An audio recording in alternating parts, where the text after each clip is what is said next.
ಮಹಂತರನ್ನ ತತ್ವಜ್ಞಾನಿ ದಾರ್ಶನಿಕ ಚಿಂತಕ ಪೀರ ಪೈಗಂಬರ ಫಕೀರರನ್ನು ಸ್ಮರಿಸಿ ಗ್ರಾಮದೇವ ಕರಿವೀರ ಭದ್ರೇಶ್ವರನ್ನೇ ಮೊದಲು ಮಾಡಿಕೊಂಡು ಸಮಸ್ತ ಗ್ರಾಮದ ದೇವಾನ ದೇವತೆಗಳನ್ನು ಉಚ್ಚರೇಶ್ವರರನ್ನ ಆನ್ಮಿಕೇರಿ ಅನ್ನದಾನೇಶ್ವರನ ಸ್ಮರಣೆ ಮಾಡಿಕೊಳ್ಳುತ್ತಾ ದಯವಿಟ್ಟು ಜಯಘೋಷ ಮಾಡಿ ಜಯ ಮಂಗಲಂ ಜಯ ನಮ ಪಾರ್ವತಿ ಶಿವರ ಉಚ್ಚರೇಶ್ವರ ಮಹಾರಾಜ್ ಕಿ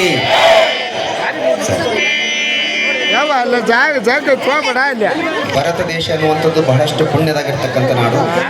ಭವ್ಯವಾಗಿರ್ತಕ್ಕಂಥ ಭರತದ ನಾಡಿನಲ್ಲಿ ಪ್ರತಿಯೊಂದು ಮಣ್ಣಿನ ಕಣಕಣಗಳಲ್ಲಿ ಸಹಿತ ಭಗವಂತನ ಅಂಶ ಇದೆ. ಈ ಮಣ್ಣಿನ ಕಣಗಳಲ್ಲಿ ಹೇಗೆ ಭಗವಂತನ ಅಂಶ ಇದೆಯೋ ಹಾಗೆ ಕರಮುಡಿಯ ಪ್ರತಿಯೊಂದು ಮಣ್ಣಿನ ಕಣಕಣಗಳಲ್ಲಿಯೂ ಸಹಿತ ಕಲಾವಿದರ ಕಲೆಯ ಅಂಶ ಇದೆ.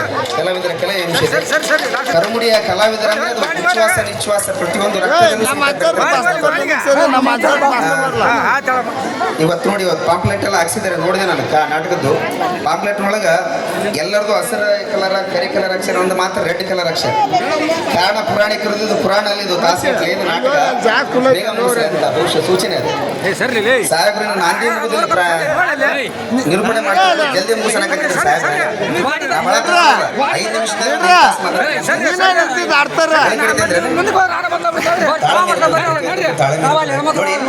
ಹೇಗೆ ಭೂಮಿಯ ಮಣ್ಣಲ್ಲಿ ಕಲೆ ಇದೆಯೋ ನಿಮ್ಮ ಊರಿನ ಪ್ರತಿಯೊಬ್ಬರ ಮನೆಯಲ್ಲೂ ಕಲೆ ಇದೆ. ಬಹುಶಃ ಈ ಊರಿಗೆ ಬರಲಿದ್ರೆ ನನಗೆ ಗೊತ್ತಾಗ್ತಿರ್ಲಿಲ್ಲ, ಮಾತಾಡಬಾರ್ದು. ಹೇಗಿದೆ ಅಂದರೆ ಪ್ರತಿಯೊಂದು ಮನೆಯಲ್ಲಿ ಕಲೆ ಇದೆ. ತಾಯಿಯಂದರು ಸಹಿತ ಈ ಊರಲ್ಲಿ ವಿಶೇಷವಾಗಿ ಭಜನೆ ಮಾಡ್ತಾರೆ.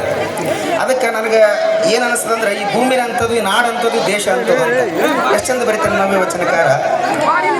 ಬೀದರ್ನ ಬಿದಿರಿ ಗುಲ್ಬರ್ಗದ ತೊಗರಿ, ಬೀದರ್ನಾಗ ಬಿದಿರು ಬೆಳೆದ ಬೀದರ್ನ ಬಿದಿರಿ ಗುಲ್ಬರ್ಗದ ತೊಗರಿ, ಬಿಜಾಪುರದ ಗೋಲ್ಗುಂಟ, ಬಾಗಲಕೋಟೆಯ ಸಿಮೆಂಟ, ಇಲಿಕಲ್ಲಿನ ಸೀರೆ, ಗೋಕರ್ಣದ ಕಡಲ ಕಿನಾರೆ, ಚಿತ್ರದುರ್ಗದ ಕೋಟೆ, ಹುಬ್ಬಳ್ಳಿಯ ಪೇಟೆ, ಬೆಂಗಳೂರಿನ ವಿಧಾನಸೌಧ, ಬೆಳಗಾವಿಯ ಅವಕಾಶ ಸೌಧ, ಕರುಮುಡಿಯ ಕಲಾವಿದರು, ಕರುಮುಡಿಯ ಕಲಾವಿದರು ಕಲೆ. ಹಾಗಾಗಿ ನಿಮಗೆಲ್ಲ ಈಗ ಸಮಯ ನಾಟಕಕ್ಕೆ ಇರೋದ್ರಿಂದ ಹೆಚ್ಚು ಮಾತಾಡೋದ್ರಿಂದ ಜಾಸ್ತಿ ಮಾತಾಡಬಾರ್ದಂತ. ಯಾಕಂದ್ರೆ ತಾಳ್ಮೆ ಭಾಳ ಪರೀಕ್ಷೆ ಮಾಡಬಾರ್ದು. ಅತ್ತಿ ಸೊಸಿಗೆ ಪ್ರಶ್ನೆ ಕೇಳಿದಂತೆ ಪ್ರೀತಿ ಮಾಡ್ತಾಳೆ. ಅತ್ತಿ ಎದ್ರ ಮ್ಯಾಗ ಕುಂತಿದ್ದಂದ್ರೆ ಪಲ್ಲಂಗದ ಮ್ಯಾಗ ಕುಂತಿದ್ಲು, ಸೊಸಿ ಕೇಳಿದ್ಲಂತ, ಸೊಸಿ ನಾ ಪಲ್ಲಂಗದ ಮ್ಯಾಗ ಕುಂತೀನಿ, ನನಗೆ ನೀ ಬೆಲೆ ಕೊಡೋದಾದ್ರೆ ಎಲ್ಲಿ ಕುಂದಿರ್ತಿ ಅಂದಾಗ ಸೊಸಿ ಅಂದಂತ, ಎತ್ತಿ ನೀನು ಪಲ್ಲಂಗದ ಮ್ಯಾಗ ಕುಂತ್ರ ನಾನು ಹೆಂಗೆ ನಿನ್ನ ಸಮ ಕೊಡಕ್ಕೆ ಬರ್ತದ, ನಾನು ಚೇರ ಮ್ಯಾಗ ಕೊಡೋದಿಲ್ಲ ಸೊಸಿ. ಮತ್ತೆ ಆಕೆ ಎತ್ತಿ ಸುಮ್ಮನೆ ಇರ್ಬೇಕಲ್ಲ, ನಾ ಬಂದು ಚೇರ ಮೇಲೆ ಕುಂತ್ರ ನೀ ಎಲ್ಲಿ ಕೊಡ್ತೀನಿ ಅಲ್ಲಕ್ಕೆ, ಮತ್ತೆ ನೀ ಚೇರ ಮೇಲೆ ಕುಂತ್ರ ನಿನ್ನ ಸಮ ಹೆಂಗೆ ಕುಂದ್ರಕ್ಕೆ ಬರ್ತದತ್ತಿ, ನಾನು ನೆಲಕ್ಕೆ ಮಣಿ ಹಾಕಿ ಕುಂಡಿದ್ದೀನಿ ಅಲ್ಲಕ್ಕೆ ನಾನು ಸೊಸಿ. ಮತ್ತೆ ನಾ ಬಂದ ಮಣಿ ಮೇಲೆ ಕುಂತ್ರ ನೀ ಎಲ್ಲಿ ಕುಂದ್ರಾಕಿ, ಸುಮ್ಮನೆ ಇರ್ಬೇಕಲ್ಲ. ನೀ ಬಂದು ಮನೆ ಮೇಲೆ ಕುಂತ್ರ ನಾ ಎಲ್ಲಿ ಕುಂಡ್ತೀರಂದ್ರ ಅಲ್ಲೊಂದು ತೆಗ್ನೆ ತೆಗಿತೀನಿ, ತೆಗ್ನೆ ಕುಂದಿರ್ತೀನಿ ಅಂದ್ರೆ ಸೊಸಿ. ಸುಮ್ಮನೆ ಇದ್ರೆ ಚಲೋ ಆಗ್ತಿತ್ತು. ನಾ ಬಂದು ತೆಗ್ನೆ ಕುಂತ್ರ ನೀ ಎಲ್ಲಿ ಕುಂದಿರ್ತಿ, ಸಿಟ್ಟು ಬಂತು ಮಿಕ್ಕಿ ಹೋಗಿ ಕೆಟ್ಟ ಗೊತ್ತಾಳೆ. ಯಾವಾಗ ನೀನು ಮಂಚ ಬಿಟ್ಟು ಕುರ್ಚಿ ಬಿಟ್ಟು ತೆಗ್ನೆ ಕುಂತಂದ್ರೆ ನಿನ್ನ ಮಣ್ಣಾಗ ಮುಚ್ಚಿ ಮ್ಯಾಲೆ ಕುರ್ಚಿಕ್ಕೆ ನಾ ಕುಂದಿರ್ತೀನಿ ಅಂದ್ರೆ ತಾಳ್ಮೆಗೆ ಪ್ರತಿಯೊಂದು ತಾಳ್ಮೆ ಅಂತ ಇರ್ತದೆ. ಹಾಗಾಗಿ ನೀವು ಪುಣ್ಯವಂತರು. ಇನ್ನೊಂದು ಏನು ಮಾತಂದ್ರೆ, ಈ ಊರಲ್ಲಿ ಕರಿಸಿದ್ದೇಶ್ವರ ನೆಲೆಸಿದ್ದಾನೆ, ಈ ಊರಲ್ಲಿ ಉಚ್ಚಿರೇಶ್ವರ ನೆಲೆಸಿದ್ದಾನೆ, ಯೋಗಾನಂದ ಅಪ್ಪಗಳಂತ ನೆಲೆಸಿದ್ದಾರೆ.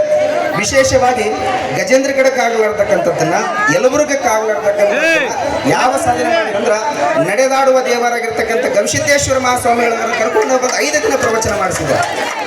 ಇನ್ನೊಂದು ಕಳಕಳಿ ಗ್ರಾಮದ ಏನೈತಿ ಅಂದರೆ, ಇನ್ನೊಂದು ಬಾರಿ ಪ್ರವಚನ ಕರ್ಕೊಂಡು ಬನ್ನಿ, ಅವರಿಗೆ ನಾನು ಸಹಿತ ನಿಮ್ಮಲ್ಲಿ ಒಬ್ಬ ಸೇವಕನಾಗಿ ಕೆಲಸ ಮಾಡ್ತೀನಿ ಮಾತೇಳಿ ಕೊನೆಯದಾಗಿ, ರಾಮಾಯಣ ಬರೆದ ಕೈಗಳಷ್ಟೇ ಶ್ರೇಷ್ಠ ಅಲ್ಲ, ಮಹಾಭಾರತ ಕೈಗಳು ಬರೆದಂಥ ಕೈಗಳಷ್ಟೇ ಶ್ರೇಷ್ಠ ಅಲ್ಲ, ನಮ್ಮ ಕಲಾವಿದರ ಕಲೆಯನ್ನು ನೋಡಿ ಕರತಾಟನ ಮಾಡುವ ಚಪ್ಪಾಳೆ ತಟ್ಟುವ ಕೈಗಳು ರಾಮಾಯಣ ಮಹಾಭಾರತ ಬರೆದಂಥ ಕೈಗಳಿಗಿಂತ ಶ್ರೇಷ್ಠ ಎನ್ನುವ ಮಾತನ್ನು ತಿಳಿಸ್ತಾ, ನೋಡಿ ಅಲ್ಲೆಲ್ಲ ಸಣ್ಣ ಮಕ್ಕಳು ಅಲ್ಲಿ ಲೈನ್ ಹೋಗಿರ್ತದೆ, ಮೇಲೆ ಕೂಡಬಾರ್ದು ಅವರೆಲ್ಲ, ಸ್ವಲ್ಪ ಕೆಳಗಡೆ ಆಮೇಲೆ ಹಿಂದೆ ನಿಂತಿರ್ತಕ್ಕಂಥ ದೊಡ್ಡವರೆಲ್ಲ ಸಹಿತ ಕೂಡಬೇಕಂತ ತಾಯಂದಿರ್ತಾರೆ, ಅವರೆಲ್ಲ ಕಾಣ್ತದೆ.